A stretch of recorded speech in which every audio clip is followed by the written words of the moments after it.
So what's up po ulit mga kabakyan? Good morning. Say hi, Annie. Hi! Andito kami sa farm ngayon. Oh! Ito yung mga haba natin.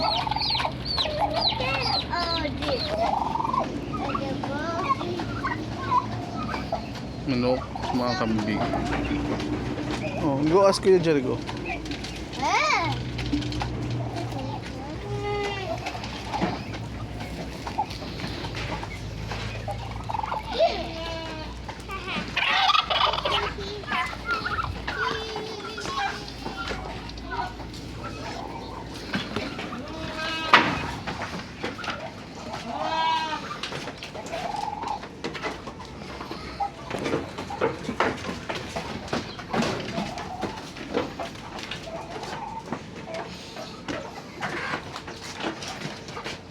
Yung mga dumalaga natin, triplets line.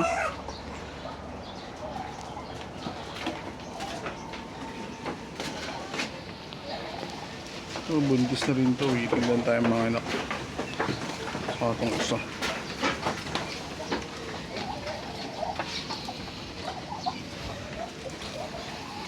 Ito yung barako natin, isa. Tapos pogi ating bak. Ayan, ito buntis na rin to. So waiting lang din tayo mga anak ng mga kambing natin.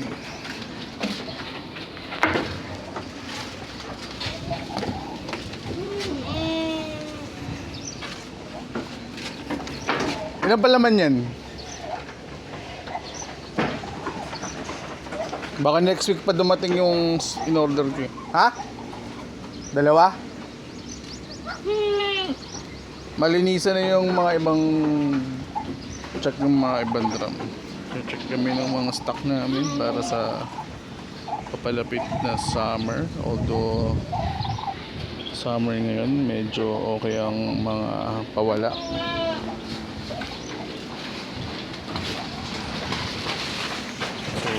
Ito yung bahay namin, simple lang. May mga division.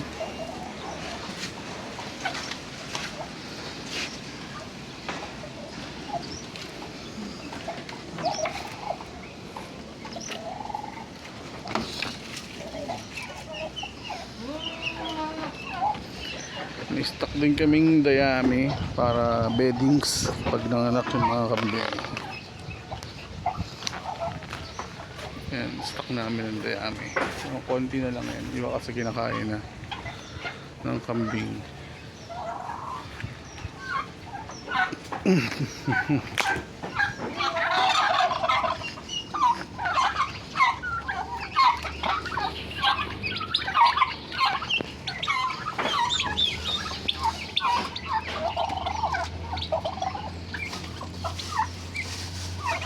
Sa Ani, magpapakain ng mga alagang pabo at mga manok.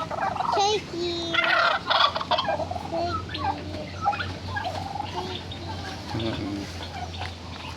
Tapos kiniklear na rin tong dating bahay ng manok. Kasi balak namin dito na lang sila ilagay. Saka dyan sa may isang kulungan na yun yung may pabo. Ito mo kiniklear. Kasi ito yung pagtatayuan ng bahay na utol ko. Ayan o. Pala. May ano na pala. Kinilear na. Lote. Oh, malaki.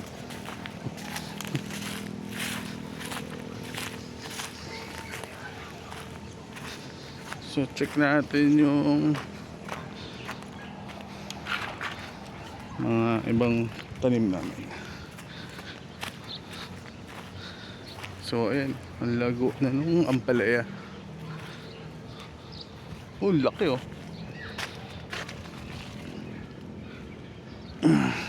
Diba? Laki na ang palaya. Ito pa. Pahinog na. Check natin yung talong. Namumulaklak na. Yung iba may mga bunga niya. At ito yung ano to? Nung pipino. Pipino yata to eh. Hindi ko nagkakamali. Yan.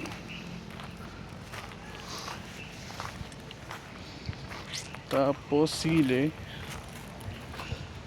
Ito yung mga siling panigang. Mahaba no. Pwede na pa lang i-harvest to.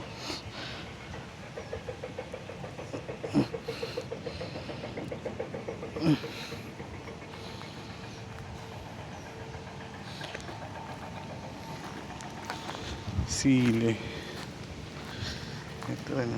Sili pa.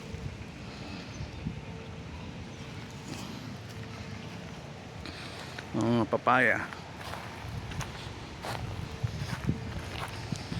So ayan, lumaki pa yung tataniman nila.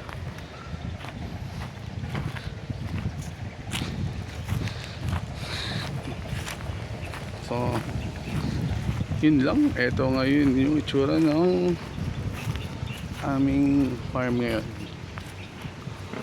Grabe, dami na ng mga ano palaya. Oh, ang laki na nito. Saka to, so ayun, no, pwede nang i-harvest. So yun lang, salamat.